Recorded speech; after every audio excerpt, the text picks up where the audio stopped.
Hello student, हम आज पढ़ेंगे अध्याय 7 प्राणियों का संरचनात्मक संगठन। इसको स्ट्रक्चरल ऑर्गेनाइजेशन ऑफ एनिमल्स कहा जाता है। इस अध्याय में हम प्राणियों का जो शरीर रहता है वो किस प्रकार से बना हुआ है, क्या चीज़ से बने हुए हैं और उनके कार्य क्या होते हैं, इन सभी चीज़ों को हम यहाँ पर पढ़ेंगे। तो यहाँ पर टॉपिक है कि प्राणियों का संरचनात्मक संगठन, कि जो प्राणी होते हैं उनका संगठन या वो किस तरीके से बने होते हैं। तो सबसे पहले हम ये तो जानते हैं कि जो प्राणी होते हैं उनका शरीर किससे बना होता है, कोशिकाओं से बना होता है। इसीलिए हम कोशिकाओं को क्या कहते हैं, सभी प्राणियों का शरीर कोशिका से मिलकर बना होता है। तो हम कोशिकाओं को कहते हैं, कोशिका शरीर की संरचनात्मक इकाई है।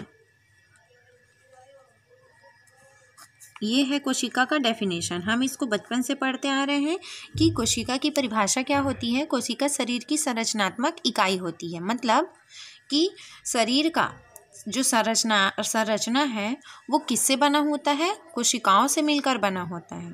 तो आज हम इसी के बारे में पढ़ते हैं। तो सबसे पहले तो ये जान लेते हैं कि जो प्रोकैरियोटिक जीव होते हैं और यूकैरियोटिक जीव होते हैं उनमें किस प्रकार से कोशिकाएं पाई जाती हैं। तो प्रोकैरियोटिक जो जीव होते हैं, प्रोकैरियोटिक जीव जो क्या है, प्रिमिटिव या स्टार्टिंग जीवों का जो शुरुआत होता है वो प्रोकैरियोटिक जीव से ही होते हैं, जिनमें एक ही कोशिका पाई जाती है। तो प्रोकैरियोटिक जीव में क्या होता है, एक ही कोशिका होती है, मतलब वो एक ही कोशिका के द्वारा सभी कामों को करते हैं और एक ही कोशिका से उनकी शरीर की रचना होती है। लेकिन जो यूकैरियोटिक्स होते हैं, यूकैरियोटिक जीव जो होते हैं वो बहुकोशिकीय होते हैं। किस प्रकार के होते हैं, वो बहुकोशिकीय होते हैं, मतलब उनमें हर कार्य के लिए, उनके शरीर में जो भी कार्य होते हैं उनके लिए अलग अलग कोशिकाएं डिवाइडेड होती हैं और अलग अलग कार्यों के लिए उनमें अलग अलग कोशिकाएं होती हैं। तो ये क्लियर है कि जो प्रोकैरियोटिक जीव होते हैं वो एक ही कोशिका से बने होते हैं और यूकैरियोटिक जीव जो होते हैं वो बहुकोशिकीय होते हैं। तो यहाँ पर जो यूकैरियोटिक जीव हैं वो बहुकोशिकीय होते हैं, मतलब यहाँ पर बहुत सारी कोशिकाएं होती हैं, बहुत सारे कोशिका होती है और बहुत सारे कोशिका हैं, इसलिए प्रत्येक कार्य के लिए उनमें अलग अलग कोशिकाएं होती हैं। तो यहाँ पर जो बहुकोशिकीय जीव होते हैं उनकी जो कोशिकाएं होती हैं तो वो हर काम के लिए अलग अलग होते हैं, अलग अलग काम के लिए अलग अलग कोशिकाएं डिवाइडेड होती हैं।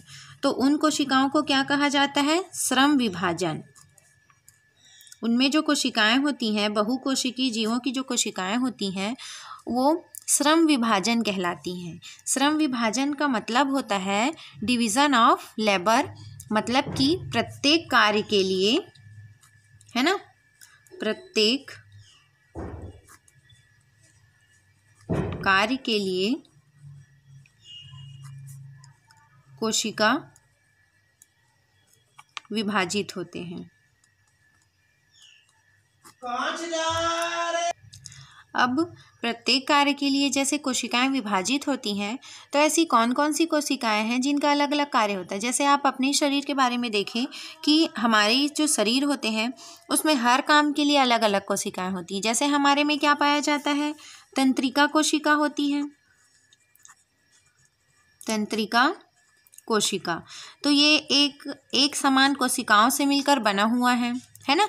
तो तंत्रिका कोशिका जो होती है, तो क्या केवल एक ही तंत्रिका कोशिका होगी क्या, नहीं, बहुत सारे तंत्रिका कोशिका होती हैं। उन सभी का कार्य क्या होता है, सूचना का प्रवाह, सूचना का प्रवाह। इसी तरीके से पेशी कोशिका होती है, पेशीय कोशिका, जितने भी हमारे मसल्स की जो कोशिकाएं होती हैं वो सभी क्या है, पेशी कोशिका। तो ये हमारे शरीर में गति प्रदान करती हैं, मांसपेशियां हैं इसीलिए हमारा शरीर मूव करते हैं। उसी प्रकार से जैसे कि जनन कोशिका है, ये सभी बहुकोशिकीय जीवों में ही पाया जाता है। तो जनन कोशिका क्या करती है, ये प्रजनन में मदद करते हैं। क्लियर। और पेड़ पौधों में भी होता है। जैसे कि पेड़ पौधों में क्या है, जाइलम है, फ्लोएम है। तो जाइलम का क्या कार्य क्या होता है कि वो जल को पूरे पौधों तक पहुंचाता है।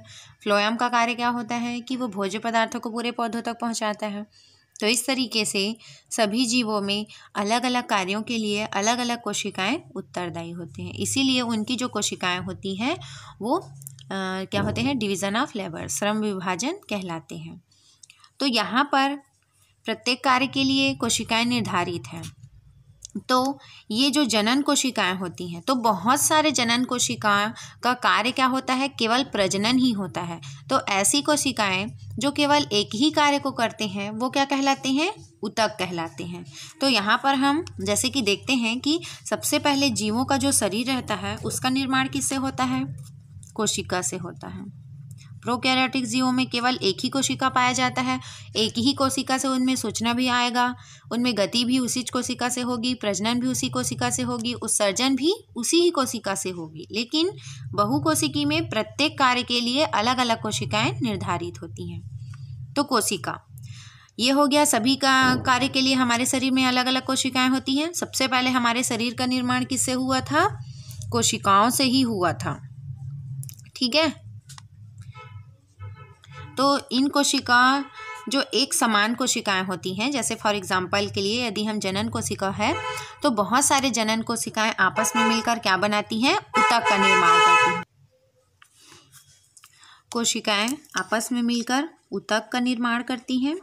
तो कैसी कोशिकाएं, एक समान कार्य करने वाली कोशिकाओं के जो समूह होते हैं उसको ऊतक कहते हैं। ये ऊतक आपस में मिलकर अंग का निर्माण करते हैं। और जैसे कि क्या होता है, सबसे पहले कौन सा जीव आया था, पोरीफेरा। पोरीफेरा में जो कोशिकाएं होती हैं वो श्रम विभाजन नहीं होते। उनमें जो कोशिकाएं होती हैं वो एक ही तरह की जो कोशिका है वो सभी कार्य को करते हैं। तो उनमें सिर्फ कोशिका होती है। उसके आगे जब हम सिलेंट्रेटा में आए थे तो उनमें कोशिकाओं का समूह ऊतक पाया जाता था, लेकिन उनमें अंग नहीं बन रहे थे। सिलेंट्रेटा के बाद क्या आया, प्लेटीहेलमिन्थेस आया। तो प्लेटीहेलमिन्थेस में क्या पाया गया, जो ऊतकों का समूह वो एक अंग बनाते थे, लेकिन उनमें अंग तंत्र नहीं पाया जाता था। लेकिन नीमेटोडा में क्या हुआ कि उसमें धीरे धीरे नीमेटोडा से लेकर फिर जो आगे कॉर्डेटा आते हैं, तो कॉर्डेटा तक पूरे जीवों का धीरे धीरे क्या होने लगा, विकास होने लगा। और जैसे विकास होता है तो जीवों की जो जटिलताएं होती हैं वो भी बढ़ती जाती हैं। कोशिका से ऊतक का निर्माण होता है। ऊतक आपस में मिलकर अंग बनाते हैं तो एक अंग बनता है। फिर धीरे धीरे सभी अंग आपस में मिलकर, अंगों के समूह आपस में मिलकर अंग तंत्र का निर्माण करते हैं। और यही अंग तंत्र फिर पूरे शरीर का निर्माण कर लेते हैं। तो इस तरीके से निम्न वर्ग के जीवों से लेकर उच्च वर्ग के जीवों तक इसी प्रकार से शरीर का निर्माण होता है और उनमें जटिलताएं बढ़ती हैं। तो हम यहाँ पर देखते हैं कि ऊतक क्या होता है। कोशिका तो हमको पता है कि जो शरीर की संरचनात्मक इकाई होती है उसको कोशिका कहते हैं। कोशिका ही है जो हमारे शरीर की इकाई होती है। ऊतक को देखते हैं अब। ऊतक क्या होता है कि ये कोशिकाओं का समूह होता है, लेकिन एक समान कार्य करने वाले कोशिकाओं का समूह, एक समान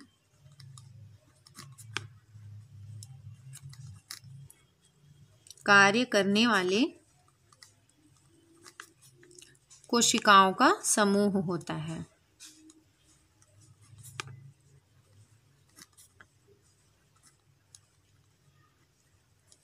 इसी को क्या कहते हैं, ऊतक कहा जाता है। हमारे शरीर में बहुत सारी कोशिकाएं होती हैं और उन सभी का अलग अलग कार्य होता है, लेकिन सभी को एक साथ हम ऊतक नहीं कहते हैं।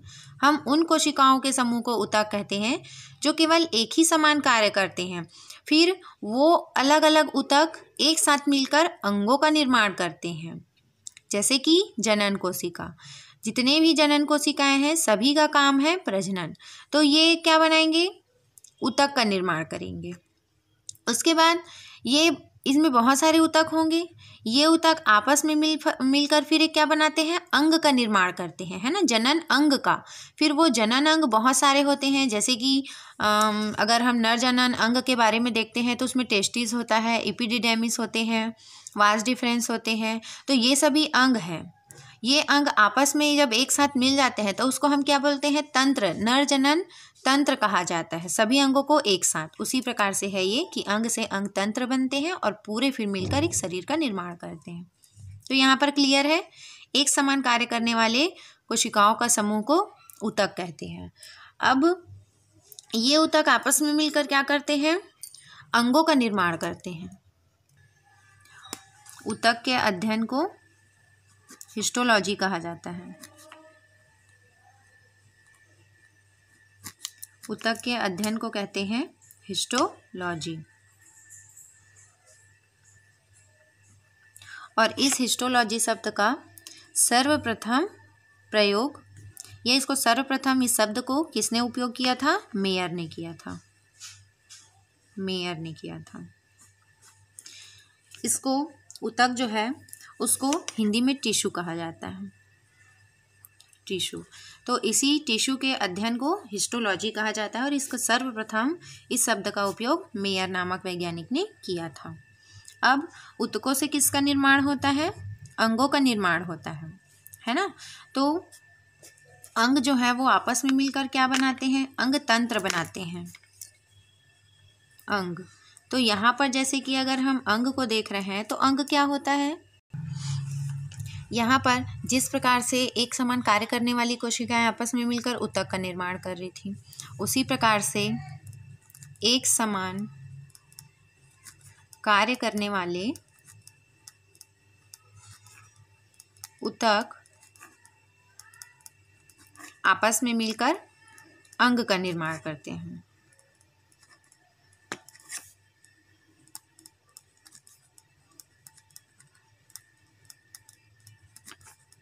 अंग का निर्माण करते हैं। यही अंग, अब एक समान अंग आपस में मिलकर क्या करेंगे, एक समान अंग, एक समान कार्य करने वाले अंग,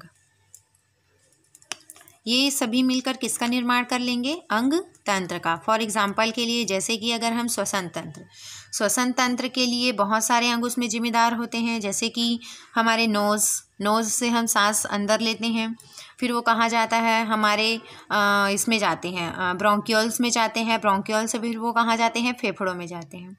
तो ये तीनों अंग आपस में एक ही समान कार्य कर रहे हैं, श्वसन की ही क्रिया कर रहे हैं, तो वो एक श्वसन तंत्र का निर्माण करते हैं। पाचन तंत्र के लिए हमारे बहुत सारे अंग भाग लेते हैं, जैसे कि मुख के बाद इसोफेगस, फेरिंग्स से फिर वो कहाँ जाते हैं, हमारे अमाशय में जाते हैं, अमाशय से छोटी आंत से बड़ी आंत। तो ये सभी किसका कार्य कर रहे हैं, भोजन को अंदर करने फिर उसको पचाने का काम करते हैं। उन सभी अंगों को आपस में पाचन तंत्र, या उसको अंग है वो, इसलिए उनको पाचन के लिए जो भी अंग है उसको पाचन तंत्र कहा जाता है।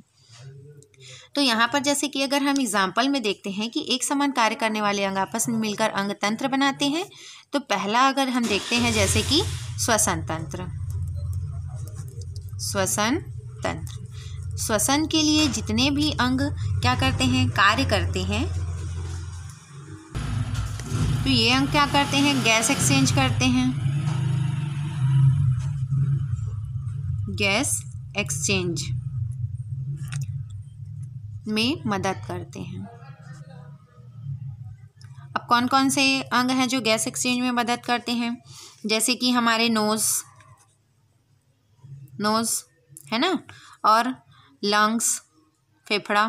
तो ये सभी क्या करते हैं, हमारे गैस एक्सचेंज में मदद करते हैं, है ना। नासा, नोज़ हो गए, और नासल पथ हो गए, चैम्बर हो गया, तो ये सभी अंग आ जाते हैं। ये सभी अंग आपस में मिलकर किसका निर्माण कर रहे हैं, श्वसन तंत्र का निर्माण करते हैं। उसी प्रकार से पाचन तंत्र, डाइजेस्टिव सिस्टम। तो डाइजेस्टिव सिस्टम में क्या होता है कि ये सभी ये जो तंत्र होता है वो क्या करते हैं, भोजन का अवशोषण एवं पाचन करते हैं। पाचन तंत्र में क्या होता है कि जो भी अंग है वो भोजन का अवशोषण करते हैं व पाचन करते हैं। तो इसके अंतर्गत कौन कौन से अंग आते हैं, पाचन तंत्र जो है वो किन किन अंगों से मिलकर बना हुआ है, इसमें हम लिख सकते हैं जैसे कि हमारे मुख हो गए, माउथ कैविटी, ग्रसनी, अमाशय, आंत, यकृत। तो ये जितने भी अंग हैं, और भी बहुत सारे अंग हैं, तो जितने भी अंग हैं ये सभी अंग आपस में मिलकर एक अंग तंत्र का निर्माण करते हैं, जिसको कहा जाता है पाचन तंत्र। आगे देखते हैं परिसंचरण तंत्र। तो यहाँ पर परिसंचरण तंत्र का मतलब है, इंग्लिश में इसको सर्कुलेटरी सिस्टम कहा जाता है। तो जैसे हमारे शरीर में परिसंचरण होता है तो वो किसके किसके माध्यम से होता है? धमनी, सीरा, हृदय, लसिका, और इन सब में कौन बहता है? ब्लड। तो ये क्या है? ये सभी अंग हैं जो आपस में मिलकर परिसंचरण का ही काम करते हैं। ये सभी अंग आपस में मिलकर एक तंत्र बनाते हैं जिसको परिसंचरण तंत्र कहते हैं। उसी प्रकार से उत्सर्जन तंत्र, एक्सक्रेटरी सिस्टम, ये हमारे शरीर से अपशिष्ट पदार्थों को बाहर निकालने का काम करते हैं। अब इसके लिए कौन कौन से अंग जिम्मेदार होते हैं? तो किडनी, वृक्क, मूत्राशय, मूत्र मार्ग, तो ये सभी अंग आपस में मिलकर उत्सर्जन अंग का निर्माण करते हैं। इसी प्रकार से तंत्रिका तंत्र, नर्वस सिस्टम, तो नर्वस सिस्टम में क्या होता है कि हमारी सूचनाएं हमको मिलती हैं और फिर उसको हम क्या करते हैं? सामने वाले को प्रेषित करते हैं। तो इन सभी चीज़ों का नियंत्रण हमारे शरीर में तंत्रिका तंत्र के द्वारा होता है। इसके लिए कौन कौन से अंग होते हैं? तो हमारा मस्तिष्क, मेरुरज्जु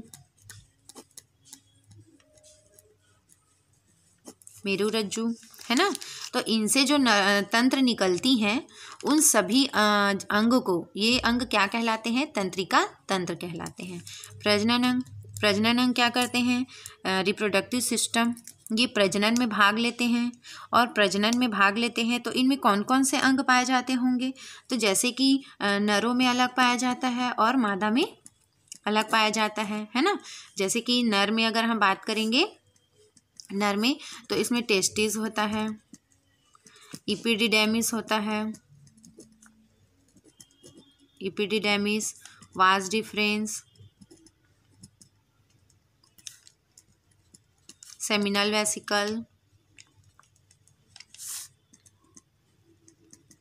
तो इस तरीके से बहुत सारे अंग आपस में मिलकर एक तंत्र बनाते हैं जिसको क्या कहा जाता है? प्रजनन तंत्र। यदि ये नर में है तो नर प्रजनन तंत्र, मादा में है तो मादा प्रजनन तंत्र। इस प्रकार से सभी अंग आपस में मिलकर अंग तंत्र बनाते हैं। जैसे हमने देख लिया, बहुत सारे तंत्रों के बारे में पढ़ लिए हैं। अब इसको हम ज़्यादा और आगे नहीं बढ़ाते हैं। इसके बाद हम देखेंगे कि ऊतक देखते हैं। ऊतक का हमने परिभाषा तो पहले ही देख लिया है, लेकिन इसको थोड़ा सा डील करना है। यहाँ हम ऊतक को देखेंगे। तो ऊतक को जैसे कि पहले ही बताया जा चुका है कि ऊतक क्या होता है? कोशिकाओं का समूह होता है, एक समान कार्य करने वाले कोशिकाओं का समूह। तो ये क्लियर है। इसके बाद कोशिकाओं का जो अध्ययन किया जाता है उसको क्या कहा जाता है? हिस्टोलॉजी कहते हैं, है ना। हिस्टोलॉजी के अंतर्गत ऊतकों का अध्ययन किया जाता है, ऊतक का अध्ययन करते हैं। इस शब्द का सर्वप्रथम उपयोग मेयर ने किया था। तो यहाँ पर हम ऊतक के प्रकार देखेंगे। क्या देखेंगे हम? टाइप्स ऑफ टिश्यू, ऊतक के प्रकार। तो ऊतक के जो प्रकार हैं वो 4 प्रकार के होते हैं यहाँ पर। इसमें पहला प्रकार है उपकला ऊतक। दूसरा है संयोजी ऊतक,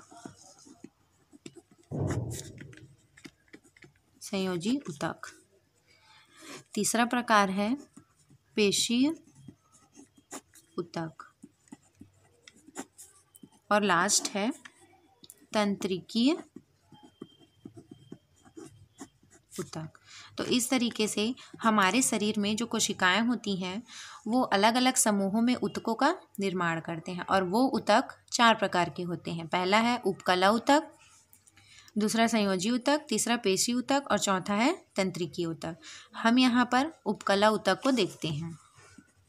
पहला है उपकला ऊतक।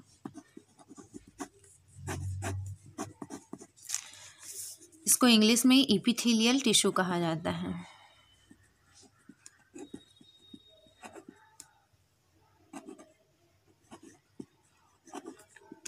Epithelial tissue. इपिथेलियल टिश्यू वे ऊतक होते हैं जो कि शरीर के बाहर और भीतर दोनों में स्वतंत्र रूप से पाए जाते हैं। तो ऐसे ऊतकों को उपकला ऊतक कहा जाता है। क्या लिखेंगे हम इसका डेफिनेशन कि जंतुओं में बाहरी जो उनके शरीर होते हैं, जंतु के शरीर में, तो जंतुओं में बाहरी एवं भीतर या भीतरी क्या होते हैं, जो स्वतंत्र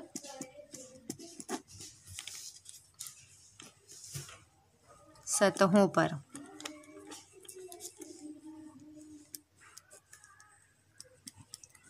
ऊतक पाए जाते हैं। तो ऐसे ऊतक क्या कहलाते हैं? उपकला ऊतक। उपकला ऊतक को क्या कहा जाता है? इपिथेलियल ऊतक कहते हैं। ये ऊतक कहाँ पाए जाते हैं? जो हमारा शरीर रहता है तो उसका जो बाहरी और भीतरी ऐसे सतह होते हैं जो किसी से अटैच नहीं होते हैं। वो कैसे होते हैं? स्वतंत्र होते हैं। जैसे कि हमारा स्किन, हमारा स्किन क्या है?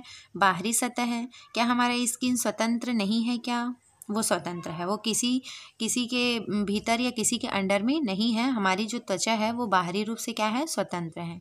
तो ऐसे हमारे जो त्वचा के जो ऊतक हैं वो क्या है? उपकला ऊतक है। उसी प्रकार से जैसे कि अगर भीतर में बात करते हैं तो फेफड़े क्या है? इस तरीके से जैसे कि वो संरचना है तो वो अंदर क्या है? खोखला रहता है। तो इसका जो बाहरी सतह होता है वो भी क्या कहलाता है? बाहरी या जो भीतरी सतह होता है ना, इसका जो भीतरी सतह होगा और अंदर क्या रहता है? खोखले होते हैं। तो ऐसे अंग जो अंदर है लेकिन क्या है? खोखले होते हैं, तो उनका जो आंतरिक जो सतह होता है, भीतरी सतह, वो पूरी तरीके से स्वतंत्र होता है। ऐसे ऊतकों को भी उपकला ऊतक के अंतर्गत रखा जाता है। इसका जो उत्पत्ति होता है, उपकला की उत्पत्ति भ्रूणी अवस्था में है ना। भ्रूण अवस्था में इसकी जो उत्पत्ति होती है वो एक्टोडर्म से होती है। किससे होती है? एक्टोडर्म से। हमारे शरीर में 3 लेयर पाए जाते हैं, एक्टोडर्म, मेसोडर्म और एंडोडर्म। तो भ्रूणी अवस्था में तो वो एक्टोडर्म से होती है, लेकिन वो क्या होते हैं कि उसकी बाद में उसकी उत्पत्ति तीनों लेयर से होने लगती है। तो यहाँ पर इसकी उत्पत्ति एक्टोडर्म से और मेसोडर्म और एक है एंडोडर्म। तो इस तरीके से उपकला ऊतक जो है, जो स्वतंत्र रूप से हमारे शरीर में पाए जाते हैं, उनकी उत्पत्ति एक्टोडर्म, मेसोडर्म और एंडोडर्म तीनों लेयर से होती है। इसका कार्य क्या होता है?